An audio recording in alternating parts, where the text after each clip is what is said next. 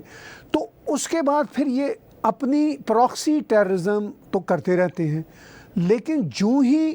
بھارت کی طرف سے ٹف سٹینڈ سامنے آتا ہے، مسلسل آتا ہے، جیسا کہ ہم پرائم منسٹر نریندر مودی کی سرکار کی طرف سے دیکھ رہے ہیں. ان کو توقع تھی کہ شاید وہی ہم رات کو بالا کوٹ کا کریں گے، صبح کرکٹ کھیل لیں گے. یہی ایک ریت رہی نا کہ جی جی کوئی بات نہیں جی، man to man, people to people relationship بھی رہیں، اور ساتھ ساتھ ذرا ہم یہ بم بھی پھوڑتے رہیں. جب پرائم منسٹر نریندر مودی نے کہا کہ انف از انف، گولہ بارود کے ماحول میں دوستی نہیں ہو سکتی، بات چیت نہیں چل سکتی، تو وہ واقعی ہی آپ نے مجھ سے بھی پوچھا، میں آپ سے پوچھ رہا ہوں کہ یہ کیا مطلب آفر کر رہے ہیں پرائم منسٹر نریندر مودی، جن کے ساتھ انہوں نے امن کرنا ہے، یا بھارت کی سرکار کہہ لیجئے جن کے ساتھ امن کرنا ہے. وہ تو اب یہ کہتے ہیں کہ ہمارے کچھ مطالبے ہیں، یعنی کچھ ٹیررسٹ ہیں آپ کے پاس، وہ حوالے کریں. کچھ تحقیقات ہیں ان کے بارے میں مانیں، کہ جیسے ممبئی ٹیرر اٹیک کبھی مانتے ہیں کبھی نہیں مانتے. تو اور یہ کشمیر میں جو پورے کا پورا جہاد کا سلسلہ، اس کو بند کریں، انفلٹریشن بند کریں. آج کے دور میں بھی جب پاکستان کی حالت کافی بری ہے تو بھی وہ چل رہا ہے. آپ نے پیچھے کہا کہ 5 فروری اب اس طرح نہیں منایا جاتا چونکہ پیسہ نہیں رہا. اسی طرح کشمیر میں انفلٹریشن وہ نہیں ہو رہی چونکہ پیسہ نہیں رہا. نمبر 1. نمبر 2، بھارت بہت سٹرانگ ہے. تو اس ساری صورتحال میں بھارت کا مطالبہ تو بہت کلیئر ہے کہ آئیں، ہماری باتیں پہلے سچ ثابت کریں، یعنی یہ کہیں کہ آپ نہیں، کہنا کافی نہیں ہے، ہمیں ٹیررسٹ ہمارے حوالے کریں. انٹرنیشنل کمیونٹی کو بیچ میں بتائیں، یعنی وہ ثالثی کی بات تو نہیں بھارت کرتا، مگر یہ بتائیں، بیک ڈور ڈپلومیسی میں یقین دہانی کرائیں کہ آپ نہیں کریں گے. تو یہ کرنے کو تیار نظر آتے ہیں آپ؟ نہیں، بھارت کا یہ جو مطالبہ ہے نا، یہ تو ہمیشہ سے ہی رہا ہے، لیکن گزشتہ 8-10 سالوں میں جب سے یہ بی جے پی کی نیشنلسٹ گورنمنٹ آئی ہے، تو اس مطالبے میں ایک کلیئرٹی آئی ہے کہ پہلے ڈیلیور کریں جی، پھر بات کریں گے. اس میں پہلے یہ ہوتا تھا کہ کانگریس کی قیادت میں جو ایک ڈیفرنٹ قسم کی ٹیون تھی، تو اس میں جو ہے وہ سارا چلتا تھا، جیسے آپ نے ذکر کیا کہ ڈپلومیسی بھی چلتی تھی، ٹیررزم بھی، سب کچھ. پھر بھی جب یہ ان کو کہتے تھے ٹیبل پہ بیٹھیں تو بیٹھ جاتے تھے. جس روایت کو انہوں نے چینج کیا کہ نہیں جی، اس طرح ٹیبل پہ بیٹھنے کا فائدہ کوئی نہیں ہے، کہ جب آپ کا سارا جو مشینری ہے جو کہ ٹیررزم کے ساتھ منسلک ہے وہ ہائی سپیڈ پہ فنکشنل ہے، تو پھر ٹیبل پہ بیٹھ کے وقت ضائع کرنے والی بات ہے. And that make sense. میں اس لیے نہیں کہہ رہا کہ یہ انڈیا کا سٹینڈ ہے یا یہ پاکستان کا سٹینڈ ہے. میں اس کو ایک لاجیکل، جب اس پہ پرکھ کے دیکھتا ہوں تو بات یہی ہے کہ میں نے بھی کسی سے مذاکرات کرنے ہیں، تو اگر اس نے ہاتھ میں چاقو پکڑا ہوا ہے یا ٹیبل کے نیچے سے ایک چاقو مجھ پہ تونا ہوا ہے، تو آئی ووڈنٹ فیل کمفرٹیبل اس طرح کی کسی نیگوسیشن میں، اور نہ اس طرح کے کسی مذاکرات کا کوئی نتیجہ نکلتا ہے. اس لیے یہ پالیسی ان کی جو ہے اس میں کلیئرٹی آئی. اور دیکھیں، یہ ہم لوگ اسی فورم پہ ہی، اگر ہم دیکھ لیں، آپ پچھلے وہ ریکیپ کریں، گزشتہ 10 سال سے ہم یہ کہہ رہے ہیں کہ پاکستان کے اندر جو ٹیررزم ہو رہا ہے، یا پاکستان کی دھرتی کو یوز کر کے، تو جو religiously motivated international terrorist organisation دوسرے ملکوں میں اور خصوصاً بالخصوص کشمیر کے اندر ٹیررزم کر رہی ہیں، یہ پاکستان کے مفاد میں نہیں ہے. یہ انڈیا اس کو کہے یا نہ کہے، یا کوئی شرط رکھے یا نہ رکھے، یہ پاکستان کا مفاد اس میں ہے کہ وہ اس ٹیررزم کو روکے. اس کے بغیر جو ہے وہ پاکستان نہ تو انٹرنیشنل کمیونٹی کے اندر اپنی ان روڈز بنا سکتا ہے، نہ وہ سپیس لے سکتا ہے جس کا وہ خواہش مند ہے، اور نہ ہی اس خطے میں امن قائم ہو سکتا ہے. رہا سوال مسئلہ کشمیر کا حل، تو یہ تو ہم 30 سال سے کہتے ہیں کہ بھارت کو تھریٹ کر کے، یا اس کو یوز آف فورس کے ذریعے، یا یہ دھمکی دے کے کہ ہم انٹرنیشنل کمیونٹی ہمارے پیچھے کھڑی ہے، یا اس طرح کا کوئی خوف دلا کے کہ دنیا میں آپ لوگوں کو ہم یہ نہیں تو وہ کر دیں گے، تو یہ جال سازی ہے۔ چونکہ بھارت کے اندر بھی تو سوچنے والے دماغ بیٹھے ہیں نا، ان کے سامنے بھی اعداد و شمار ہیں کہ بھائی وہ دنیا کا کون سا ملک ہے جس کی قیادت میں انٹرنیشنل کمیونٹی آپ کی پیچھے کھڑی ہے، یا آپ کے پاس وہ کون سی ایسی فوجیں ہیں جن کے پاس ایسی کوئی جادو کی چھڑی ہے کہ جو آپ گھمائیں گے تو اپنے سے 10 گنا بڑی فوج کو جو ہے وہ شکست ہو جائے گی، یا آپ کے پاس وہ کون سے ہتھیار ہیں فار ایگزامپل انویزیبل قسم کے کہ جو آئیں گے میدان میں تو پتہ نہیں کیا ہو جائے گا۔ تو یہ تو ہو گئی نا جعلی دھمکیاں، جو کہ میں نہیں سمجھتا کہ کسی بھی ملک کو اس کی جو ملیٹری یا پولیٹیکل لیڈرشپ ہے اس کو یوز کرنا چاہیے، چونکہ یہ بہت ہی سطحی قسم کی چیزیں ہوتی ہیں جو کہ لوگ پرسنل جھگڑوں میں تو یوز کر سکتے ہیں یا کرتے رہتے ہیں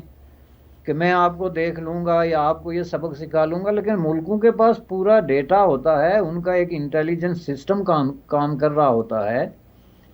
ایکسچینج آف انفارمیشن ہوتی ہے، ان کے جاسوس اور ایجنٹ ایک دوسرے کے ملکوں میں جو ہے وہ بیٹھے ان چیزوں کے بارے میں اعداد و شمار جمع کر رہے ہوتے ہیں۔ یہ تو مذاق تو نہیں کہ بھارت کو نہیں پتہ کہ آپ کتنی ایک لڑائی لڑ سکتے ہیں، آپ کے خزانے میں کتنے ایک پیسے ہیں، آپ کا جو ارسنل وہ کیا کہتے ہیں اس کو، جو فوجوں کے ہوتے ہیں جس میں آپ ہتھیار رکھتے ہیں، اس میں کتنا ایک آپ کے ہتھیار جمع ہیں، یہ ساری جو توپ خانے اسلحہ خانہ جس کو آپ کہہ رہا تھا میں، اس میں کتنا ایک چیزیں، تو یہ آپ سامنے رکھ کے دھمکی دیتے ہیں نا۔ اب آپ مجھے یہ بتائیں کہ ایک چھوٹا سا کوئی ملک ہے مثلا فلپین ہے، وہ اٹھ کے امریکہ کو دھمکی دے کہ ہم آپ کو نیست و نابود کر دیں گے، تو یہ لطیفہ لگے گا نا دنیا میں؟ تو امریکی اس کو ایک اپنے جو اسٹریٹجک اور جو ملیٹری ان کے جو حساب کتاب ہے اس پہ رکھ کے دیکھیں گے کہ اس میں کتنی ایک جان ہے۔ اب یہ ہو رہا ہے کشمیر کے اندر سر گزشتہ 70 سال سے کہ آپ دو بنیادوں پہ کشمیر آزاد کرانے کے چکر میں ہیں، اور آزاد کرانے سے آپ کی مراد یعنی پاکستان کی مراد یہ ہے کہ انڈیا یہ خالی کر کے ہمیں دے دے، دیٹس اٹ، سمپل لینگویج میں۔ اس سے زیادہ آزادی کا کوئی مطلب پاکستان کے نزدیک نہیں ہے، جس کا پاکستان کا ہر لیڈر وقتاً فوقتاً رائٹ فرام ذوالفقار علی بھٹو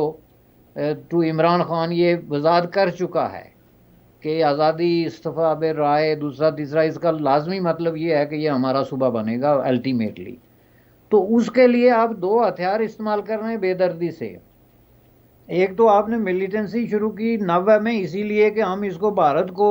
گھٹنوں پہ لے آئیں گے تاکہ وہ بلیڈ بھارت کا نعرہ، تاکہ وہ گھٹنوں پہ آ کے تو ہم سے مذاکرات کرے جی کہ کشمیر پہ بات کریں، اور بات کرنے سے مراد یہ کہ اس کے حصے بکھرے کر کے آدھے آپ لے لیں آدھے ہم لے لیں، اور دوسرا یہ کہ ہم انٹرنیشنلی جی وہ امریکہ میں ہمارا وفد جا رہا ہے، وہ جناب جنیوا میں ہمارا وفد جا رہا ہے، اقوام متحدہ میں ہمارے لیڈر نے جی تقریر کر دی، یہ اس طرح کی چیزیں جو ہیں بچکانہ قسم کی، جو خیالی قسم کی چیزیں، اس پہ آپ کی ساری پالیسی بیس کرتی ہے۔ اور پھر آپ جمع ہو کے تو ہر سال جو ہے وہ 5 فروری کو عوام کو بھی لے کے تو یہی وشفل قسم کی آپ کی جو تھنکنگ ہے اس کے ڈھول پیٹتے ہیں سڑکوں پہ۔ تو یہ کشمیری عوام کے ساتھ اس لیے ظلم ہے، اور تاریخ کا سب سے بڑا ظلم ہے کہ وہ آپ کے اس فالس ہوپ اور جھوٹے وعدوں کے اس میں آ جاتے ہیں، اور وہ آ کے اپنا دن خراب کرتے ہیں، وہ اپنے معاملات خراب کرتے ہیں۔ تو اس لیے جناب میں سمجھتا ہوں کہ یہ ایک ایسا سلسلہ ہے جس کو اب رک جانا چاہیے، یہ بہت ہو گیا، انف از انف۔ بچائی صاحب آپ یہ کہہ رہے ہیں کہ اناف از اناف، اس سلسلے کو رک جانا چاہیے، لیکن ایک ریسنٹ ڈیولپمنٹ آپ دیکھیے کہ پاکستان کی سپریم کورٹ ایک کنوکٹڈ ٹیررسٹ کو، جو ٹیررزم کے کئی واقعات میں ملوث رہا، عمر شیخ، سعید عمر شیخ، وہ اس کو کہتے ہیں کہ گورنمنٹ کے ریسٹ ہاؤس میں بھیجیں۔ وہ جتنے سال جیل میں بھی رہا ہے، ہماری انفارمیشن یہ ہے کہ وہ جیل میں بھی اس کو کافی مراحت حاصل رہیں، اور یہ وہ شخص ہے جو بھارت کی جیل میں تھا یہی کشمیر سے ریلیٹڈ ٹیررزم کے معاملات میں۔ تو اس کو 99 میں رہا کروانے کے لیے پاکستان کی اسٹیبلشمنٹ نے مبینہ طور پر بھارت کا طیارہ اغوا کروایا، وہ دبئی، لاہور سے ہوتا ہوا قندھار گیا، اور یہ شخص مشتاق زرگر اور ایک اور ہائی پروفائل لیڈر تھا، مجھے نام اس ذہن سے نکل رہا ہے، یہ تینوں رہا ہو کے قندھار آئے، اور پھر انہوں نے تینوں نے وہاں قندھار کی، مسعود اظہر تھا، جی مسعود اظہر تھا، یہ تینوں نے نماز ادا کی قندھار ایئرپورٹ پہ، اور اس کے بعد یہ ہنسی خوشی وہاں سے چلے گئے۔ یعنی کہ ان کو اس وقت طالبان کی سرکار ان کے ہی کنٹرول میں تھی، پاکستان کی ISI کے ہی. پھر یہ پاکستان آئے، اس کے کچھ دنوں بعد یہ تینوں کراچی میں دیکھے گئے. پھر 2002 میں اس ظالم شخص نے ڈینیل پیرل کا قتل کیا، جس کے سلسلہ میں یہ جیل میں ہے. مطلب وہی جہاد افغانستان، جہاد کشمیر کے ساتھ جڑا ہوا ایک کنوکٹڈ ٹیررسٹ ہے. اس کو رہا کرنے کے لیے آپ کہہ رہے ہیں کہ اناف از اناف، اب ختم ہو جانا چاہیے. مگر ہم سپریم کورٹ جو ظاہر ہے پاکستانی اسٹیبلشمنٹ کے فیصلے جو بھی ہوں وہ سپریم کورٹ اس چوں چرا نہیں کر سکتے، وہ وہی کہتے ہیں جو ان کی زبان ہوتی ہے. تو سپریم کورٹ تو یہ کہہ رہا ہے کہ جناب آپ اس کو گورنمنٹ کے بڑے اعلیٰ نسل کے ریسٹ آؤٹ میں بھیجیں. ادھر امریکن بھی کنسرن شو کر رہے ہیں کہ یہ کیا ہو رہا ہے. تو یہ کیسے سدھرے گا کام؟ دیکھیں، یہ اگر امریکن یہ کنسرن نہ بھی شو کریں، آپ کوئی بھی آدمی جو تھوڑا بہت انسانیت رکھتا ہے اپنے اندر، آپ وہ ڈینیل کا جو واقعہ ہوا تھا اس کی پکچرز دیکھیں، اس کے بچوں کی، اس کے ماں باپ کی، یعنی جس بے دردی اور بربریت سے اس شخص کو قتل کیا گیا جو کہ ایک بے ضرر قسم کا جرنلسٹ تھا. تو اس پہ ایک آدمی جو ہے وہ چارجز ہیں، اور اس کو آپ اس طریقے سے ٹریٹ کر رہے ہیں جیسے وہ کوئی بہت بڑا پولیٹیکل، خیر پولیٹیکل کی تو بات ہی نہ کریں نا، ان کو تو آپ انتہائی ذلت آمیز سلوک ان کے ساتھ کر رہے ہیں، لیکن آپ اس کو اتنا بڑا جو ہائی پروفائل VIP قسم کا پروٹوکول دے رہے ہیں کہ ریسٹ ہاؤس میں بٹھائیں اور اس کے پیرنٹس کو پیمنٹ کریں تاکہ وہ اس کے آ کے ملیں. یہ ساری چیزیں تو میں سمجھتا ہوں کہ ایک ایسے وقت میں آپ یہ کر رہے ہیں جب کہ آپ کے خلاف جو FTF کا ایک وفد بھی جو ہے وہ آ رہا ہے، اور وہاں پہ ایک فائنل سٹیج ہے جہاں پہ یہ ڈیسیجن ہونے والا ہے کہ پاکستان کے ساتھ نیکسٹ جو ہے وہ یہ فائنینشیل ٹاسک فورس کے حوالے سے کیا ڈیسیجن ہوگا، کیا وہ گرے لسٹ میں ہی رہے گا یا بلیک لسٹ میں چلا جائے گا یا کیا سچویشن بنے گی. تو اس سے آپ اندازہ لگا سکتے ہیں کہ وہ ملک جو ہے وہ کس طرح کے لوگوں کے ہاتھوں میں ہے، کہ ایک ایسے وقت میں یہ اگر جو دعوے کرتے ہیں نا کہ ہم بڑے محب وطن ہیں اور بڑے خیر خواہ ہیں، تو اس کے تو پھر دو ہی مطلب ہیں کہ یا تو پھر اگر یہی بات ہے تو پھر اس کا مطلب یہ ہے کہ وہ محب وطنی اور خیر خواہی سے قطعی طور پہ اس کے ڈیفینیشن سے ہی نہ آشنا ہیں کہ کس طرح کے اقدامات جو ہیں وہ ان کے ملک کے لیے سود مند ہیں اور کس کے لیے نہیں ہیں. لیکن ایک صرف یہی ایک بات نہیں ہے جناب، یہ تو ایک ہو گیا پہلو اس کا کہ ٹیررزم کے خلاف مسلسل یہ دعوے کرنے کے باوجود کہ جی ہم بالکل اس میں نیوٹرل ہو گئے اور اب یہ ہم اس ملک کو استعمال نہیں ہونے دیں گے، اور یہ اب انڈیا کر رہا ہے جی ہم تو بالکل ہی اس میں سے نکل گئے. تو اس میں آپ ایک ٹیررسٹ کو اس طرح کا ایک پروٹوکول دے رہے ہیں، اور امریکہ کے کہنے یا نہ کہنے کے باوجود ایک اتنے بڑے ہیومینیٹیرین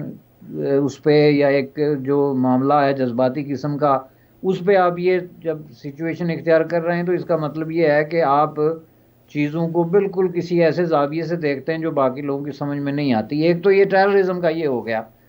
دوسرا اس میں ابھی ایک جو بات میں کرنا چاہتا تھا پہلے، وہ آج آپ نے حامد میر کا غالباً سٹیٹمنٹ دیکھی ہوگی جس میں اس نے یہ کہا کہ 5 اگست 2019 میں بھارت نے جو فیصلہ کیا تھا 370 اور 35 کے حوالے سے، وہ اعلان ہونے سے 3 دن پہلے جو ہے وہ پاکستان میں ایک ہائی پروفائل اجلاس ہوا تھا نیشنل سیکیورٹی کا، جس میں آزاد کشمیر کے پرائم منسٹر راجہ فاروق حیدر کو یہ بتا دیا گیا تھا کہ آئندہ 2-3 دن میں جو ہے وہ بھارت جو ہے وہ یہ فیصلہ کرنے والا ہے، اور اس کے خلاف ہم نے کوئی رد عمل نہیں کرنا سوائے اس کے کہ ہم بھی جو ہے وہ گلگت بلتستان اور آزاد کشمیر کو جو ہے وہ پاکستان کا صوبہ بنا دیں گے. اب یہ انکشاف جو احمد میر نے کیا ہے، احمد میر جو ہے وہ آپ اس پہ جتنا بھی کوئی اعتراض کریں یا الزام یا جو بھی ہے، تو پاکستان کے جو موسٹ فیو کریڈیبل جرنلسٹ ہیں ان میں سے ایک تو وہ ہے. اور یا کم از کم یہ تو کہہ سکتے ہیں اسٹیبلشمنٹ سے بھی بڑے اچھے روابط ہیں اس کے، روابط ہیں، انفارمیشن ہے. اور دوسرا آپ کو یاد ہوگا کہ ہم نے اپنے پروگراموں میں لاسٹ ایئر جی یہ چیزیں پہلے ہی سال پہلے کہہ دی تھی جو بالکل آن کہتے ریکارڈ ہیں کہ بالکل آن بھائی یہ ریکارڈ ان کا ملا جلا پروگرام ہے جو احمد میر نے 1 سال بعد انکشاف کیا. چلو اس کی مہربانی، ٹھیک ہے لیکن ہم نے سال پہلے یہ کہہ دیا تھا کہ دونوں طرف سے انڈرسٹینڈنگ ہے، بالکل کہہ دیا تھا، اور انہوں نے ان کو کہا ہے کہ آپ کریں بھائی کشمیر میں جو کر رہے ہیں ہم نے کچھ نہیں کرنا، اور بالکل انہوں نے جا کے اپنے لوگ بھی روکے تھے. یہ ہمارا ویڈیو موجود ہے 3-4. بالکل ٹھیک بات. تو وہ میرا رنگ اپ کرنے کا مقصد یہ ہے کہ یہ جو یوم یکجہتی کشمیر بن رہا ہے، اس کا تو پھر ایسنس یہ ہو گیا کہ کشمیر کو ٹکڑے ٹکڑے کر کے، تو اگر آپ کو کوئی ٹکڑا مل رہا ہے تو بس آپ اس پہ خاموش اور آپ پورے طریقے سے مطمئن ہیں، پھر نہ کوئی لڑائی ہے۔ یہ پروسیس کمپلیٹ کرنے کے بعد یہ بات سمجھ میں آتی ہے کہ باجوہ صاحب کے ذہن میں کوئی امن کی بات آئی، اور ممکن ہے وہ اس حوالے سے چونکہ اپنے لوگوں کو بیٹرے کرنا اور اپنے لوگوں کو دھوکہ دینا اور ان کے جذبات سے کھیلنا، اس کا ایک پروسیس ہوتا ہے، ایک دم بھی تو نہیں ہوتا نا، ٹائم ٹیکنگ پروسیس ہوتا ہے جتنے اس طرح کے آپ ڈیسیجن کرتے ہیں۔ تو میں سمجھتا ہوں کہ یہ بہت بڑا دھوکہ ہوا ہے۔ تو کشمیریوں کے ساتھ تو دس از نتھنگ نیو، کشمیریوں کے ساتھ تو یہ تاریخ میں کوئی 6 دفعہ اس طرح ہوا ہے کہ ان کو بہت برے طریقے سے بھیڑ بکریوں کی طرح جو ہے وہ ذبح کیا گیا ہے، ان کو طرح طرح کے لارے دے کے، طرح طرح کی لالچ دے کے جو ہے وہ پہلے ان پہ جنگیں کبھی مسلط ہوتی رہی، کبھی ان پہ ملیٹنسی مسلط ہوتی رہی، کبھی ان کو جو ہے وہ ذبح کیا جاتا رہا، کبھی ان کو دیس نکالا، جس کو جلا وطنی، یہ جو پنڈتوں کا آپ نے ابھی ذکر کیا تھا، یہ ہوتا رہا۔ تو اب آ کے تو جناب یہ سچویشن آ گئی ہے کہ انہوں نے اوپنلی ایک نیا گلگت بلتستان میں تو اب وہ فائنل کر چکے ہیں کہ جی اس کو ہم نے صوبہ بنانا ہے۔ تو بھائی جب آپ نے کشمیر کو،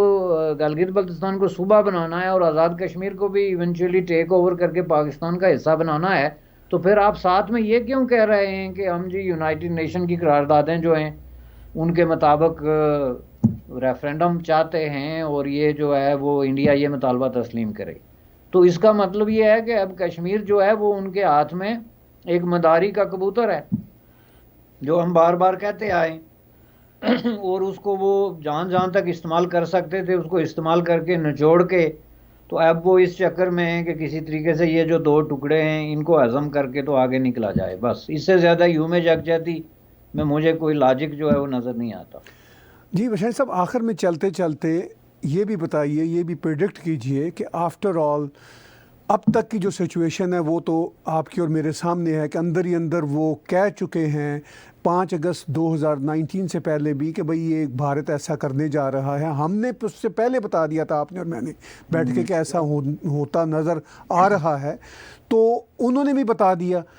اور یہ کہہ دیا کہ جی چلیے یہ طے ہے کہ بھارت اس پہ قبضہ کر لے گا، ہمیں یہ اگر پائی میں سے یہ پیس مل جائے گلگت کا تو چلیں یہ کافی ہے۔ لیکن عمران خان کا ریٹرک پورے 1.5 سالوں سے اقوام متحدہ کی اسمبلی میں، چاہے وہ ورچوئل اجلاس تھا، چاہے اس سے پہلے ان پریزنس اجلاس تھا، یہی تھا کہ جی کشمیر لے کر آئیں گے۔ ہر روز پاکستان کی خبریں آتی ہیں، ہمارا بھی پاکستان میں جو ٹیگ اسٹوڈیو کا آفس ہے وہاں سے بھی اس طرح کی خبریں بنتی ہیں، اس لیے کہ وہ پاکستان سے اسی طرح کی خبریں بنتی ہیں کہ جی کشمیر میں ظلم ہو رہا ہے، ہم پاکستانی کشمیری بھائیوں کے ساتھ ہیں اور لے کر رہیں گے۔ ایک طرف تو یہ ریٹرک ہے، دوسری طرف یہ ان کو پتہ ہے کہ بھئی اب یہ ہاتھ سے گیا، اور تیسری طرف یہ ہے کہ یہ چاہتے ہیں کہ بھئی اس سے ایگزٹ اسٹریٹجی ہو۔ تو پریڈکٹ یہ کیجئے چلتے چلتے کہ یہ پھر الٹیمیٹلی کچھ آپ کو ہوتا نظر آ رہا ہے یا اسی طرح گھسٹتا رہے گا معاملہ؟ نہیں دیکھیں جی، اس کا تو اب میں سمجھتا ہوں کہ انہوں نے ڈیسیجن کر لیا ہے کہ یہ جو علاقے ہیں، دیکھیں جس طرح انہوں نے گلگت بلتستان میں توڑ پھوڑ کر کے، پری الیکشن ریگنگ کر کے، تو الیکٹیبلز کو جو ہے ان کے الائنس جو ہیں وہ چینج کر کے تو آپ وہاں پہ اپنی وکٹری ڈکلیئر کر دی، اور اب وہ اس پروسیس میں ہے کہ اس کو صوبے کا درجہ دے کے کسی طریقے سے اناؤنس کیا جائے۔ یہ پروسیس اب آزاد کشمیر میں بھی سٹارٹ ہو گیا ہے۔ یہ عمران خان صاحب ایز وی اسپیک غالباً کل جو ہے ان کا وہاں پہ دورہ ہے، اور وہاں پہ آلریڈی جو ہے اس وقت تک میرے جو ڈیٹا کے مطابق تقریباً 7-8 جو الیکٹیبلز ہیں وہ ڈیفرنٹ پارٹیز سے نکل کے، جن کو پرو اسٹیبلشمنٹ پارٹیز سمجھا جاتا تھا، جو اسٹیبلشمنٹ کی مرضی کے بغیر کچھ نہیں کرتے، وہ نکل کے تو وہ لائن میں لگ گئے ہیں تحریک انصاف کے ساتھ۔ تو وہاں پہ وہ توڑ پھوڑ شروع ہو رہی ہے، جو پری الیکشن ریگنگ ہے، جو آپ نے پنجاب میں بھی دیکھی تھی، اور جہاں جہاں پہ بھی انہوں نے توڑ پھوڑ کرنی ہوتی ہے تو نظر آتی ہے۔ اب وہ اس کے نتیجے میں وہاں پہ ایک واضح اکثریت لے کے آئیں گے، اور اس اکثریت کی بنیاد پہ پھر وہ وہاں سے ریزولوشن پاس کرائیں گے کہ جی آزاد کشمیر کو ہم صوبہ بناتے ہیں۔ تو جب آپ نے صوبہ بنا لیا گلگت بلتستان کو، تو اس کو بھی تو اس کا مطلب ہے کہ کشمیر سے جو آپ نے وڈرا کیا تھا 5 اگست 2019 میں، اس کو آپ نے تسلیم کر لیا، اور پھر یہ اگلی بات کریں گے تجارت کی۔ یہی وجہ ہے کہ ان کے نیشنل سیکیورٹی ایڈوائزر کا بیان آیا ہے جی کہ تجارت کے بغیر جو ہے وہ خطے میں ترقی نہیں ہو سکتی۔ تو اب یہ جو باتیں ہوتی ہیں نا وہ ان کے لیے کرنا تو آسان نہیں، چونکہ انہوں نے اتنا زیادہ گند اگلا ہوا ہے اور اتنی زیادہ غلط بیانیاں اور جھوٹ بولا ہوا ہے اور اتنے جعلی بیانات دیے ہوئے ہیں کہ اب اصلی بات کرنے کے لیے بھی ان کو تھوڑا وہ چاہیے نا. اب آپ کہتے ہیں جی عمران خان صاحب کو کہہ رہا تھا جی آج مجھ سے کہ جی انہوں نے بڑی امن کی بات کی ہے تو مودی صاحب نے جواب نہیں دیا. میں نے کہا جی امن کی بات کرنے کا یہ کون سا طریقہ ہے کہ سب سے پہلے آپ مودی صاحب کا شجرہ نسب بیان کریں، اس کے بعد ان کی پارٹی اور آر ایس ایس کے وہ رٹے رٹائے جو جملے ہوتے ہیں 50 سال پرانے، جس پہ آر ایس ایس پہ کیس چلا تھا وہ اس وقت گاندھی جی کے قتل میں، جس کے وہاں کی عدالتوں نے ان کو بری کر دیا تھا. ہاں وہ کانٹیکس اور تھا، پرسپیکٹو وہ اور تھا. بری کر دیا تھا جی عدالتوں نے، فائنلی ان کو انہوں نے رہا کر دیا. خود نہرو نے کہا کہ ٹھیک ہے. تو آپ وہ اٹھا کے پرانے قصے گڑے مردے اکھاڑ کے تو پھر کہتے ہیں جی ہم امن مذاکرات کرنا چاہتے ہیں. اب امن مذاکرات کے لیے یہ کون سی ہسٹری بیان کرنی ضروری ہوتی ہے بھائی؟ امن مذاکرات ہیں تو آپ ٹھوس آئیں سیدھے ٹیبل پہ اور کہیں کہ جی یہ ہمارا موقف ہے، آپ مانیں، اس پہ ہم بیٹھ کے بات کرتے ہیں، کیا طریقہ نکالیں. تو میں سمجھتا ہوں کہ یہ اب آپ یوں سمجھ لیں کہ بر صغیر میں اگلی بات جو کریں گی یہاں کی فنڈامنٹلسٹ پرو اسٹیبلشمنٹ فورسز، وہ امن کا منترا ہوگا. اور امن کے منترے میں ان کا واحد مقصد یہ ہے کہ انڈیا ہمیں گلگت بلتستان اور آزاد کشمیر پہ ہاتھ صاف کرنے کا جو ہے وہ موقع دے دے اور اس پہ اعتراض نہ کرے. یہ میں آپ کو بتا دیتا ہوں، یہی پریڈکشن جو ہے وہ میری ہے اس سال کے شروع میں. سو لیٹس سی کہ آگے جا کے یہ کیا شکل اختیار کرتی ہے. بہت شکریہ بشانی صاحب. آپ کی اسی پریڈکشن کے ساتھ آج کا تھرڈ اوپینین ہم وائنڈ اپ کرتے ہیں اور دیکھتے ہیں کہ یہ سال کی نئی ریزولوشن ہے یا پریڈکشن ہے اور آگے اس کے رزلٹس آنے والے مہینوں میں کیا سامنے آتے ہیں. بہت بہت شکریہ تھرڈ اوپینین میں شرکت کا. تھینک یو جناب، تھینک یو. برسٹر حمید بشانی صاحب کی بات چیت آپ تھرڈ اوپینین میں سن رہے تھے، اور خاص طور پر جب پاکستان 5 فروری کو ہر سال یوم یکجہتی مناتا ہے، اس کانٹیکس میں پاکستان کا کیا رویہ ہوتا ہے، جنرل باجوہ کیا کہتے ہیں، عمر شیخ بہرحال ابھی بھی اسی ریاست میں جہاں امن کی بات بھی کی جاتی ہے، یعنی پاکستان میں ساتھ ساتھ عمر شیخ کو کس طرح کی فیسلٹیز دینے کی بات چیت ہو رہی ہے. یہ سب وہ باتیں ہیں جس پر ہم ٹیگ ٹی وی ایک انڈیپینڈنٹ نیوز چینل ہونے کے ناطے آپ کے ساتھ شیئر کرتا ہے. ہمارے نیوز اور ویوز ہر لحاظ سے بہت امپورٹنٹ ہوتے ہیں. اور آخر میں یہ بھی بتاتا چلوں کہ آج سے آپ ہمیں patreon.com/tagtv میں بھی جا کے کنٹریبیوٹ کر سکتے ہیں، ڈونیٹ کر سکتے ہیں. ہمارے بہت سارے دوستوں کا ہم سے یہ ایک طرح سے فرمائش ہوتی تھی کہ patreon.com پہ بھی آپ جائیں. ہم وہاں پہ بھی آ چکے ہیں. اب آپ کی کنٹریبیوشن کہ وہاں پر ہم منتظر ہوں گے. آج کا تھرڈ اوپینین برسٹر حمید بشانی اور میرے ساتھ دیکھنے اور سننے کا بہت شکریہ. Subscribe Tag TV YouTube channel and press the notification button.